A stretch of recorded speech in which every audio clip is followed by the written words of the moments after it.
नमस्कार मंडळी. श्री स्वामी समर्थ. जिथे परमेश्वरी कृपा असते तिथे भीतीला जागा नसते. श्री स्वामी समर्थांची प्रत्येक लीला आपल्याला सांगते दया, करुणा आणि संरक्षण हेच देवत्वाचं खरं रूप आहे.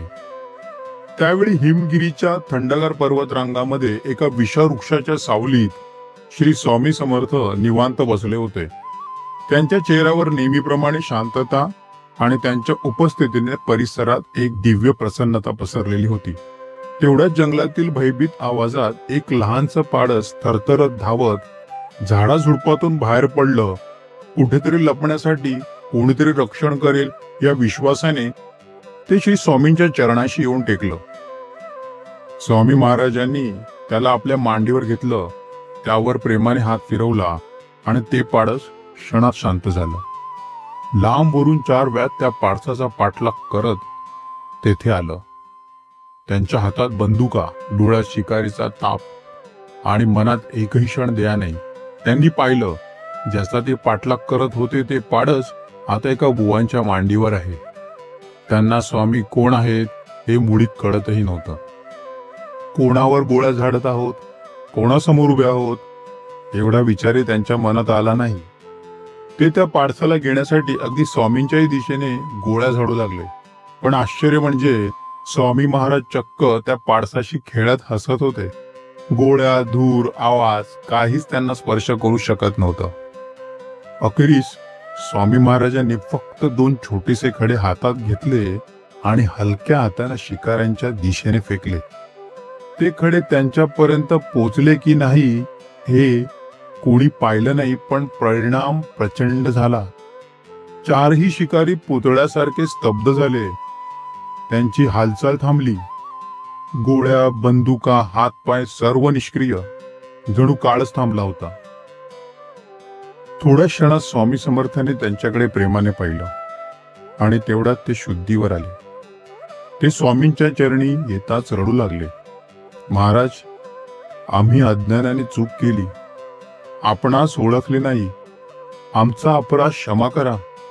ते पश्चातापाने भरून आले. स्वामी महाराजांनी त्यांना क्षमा केली. चुकांवरून उगवणाऱ्या पश्चातापाला ते कधीही नाकारत नसत.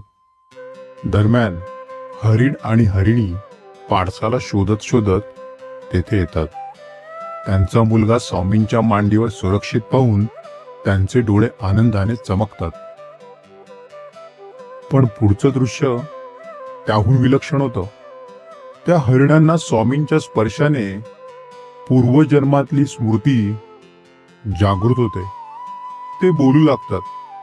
त्यांनी 7 जन्मात भोगलेले दुःख, पाप, परिस्थिती सर्व काही ते सांगतात.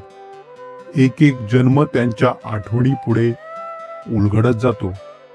रोगी ब्राह्मण, बैल, शूद्र, तंतुकार, गाढव, सोनार आणि अखेर हा हरिणाचा जन्म.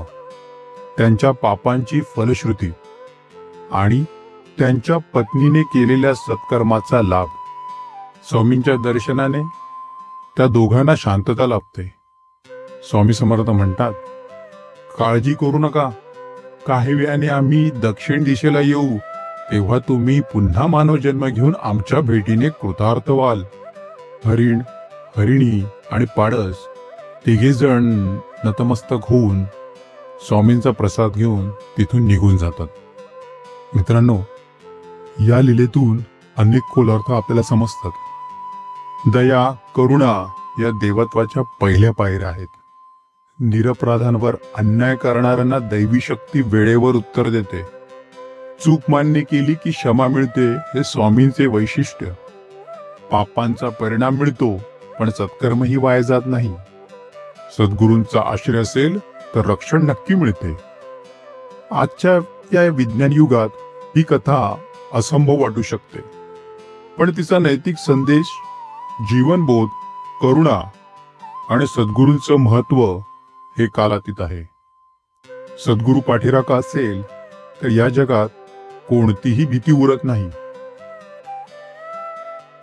मित्रांनो, स्वामी लीला भक्तिरत्नांचा महासागर या मालिकेतील हे भक्तिरत्न तुम्हाला भावलं असेल तर भक्तिभावाने कमेंट करा. जय जय श्री स्वामी समर्थ. हा व्हिडिओ आपल्या प्रियजनांपर्यंत नक्की शेअर करा. आमच्या चॅनलला नक्की सबस्क्राईब करा. श्रवण भक्तीचा आनंद घ्या. आपण पुढे भेटू पुढील भक्ती रत्नांसोबत. धन्यवाद.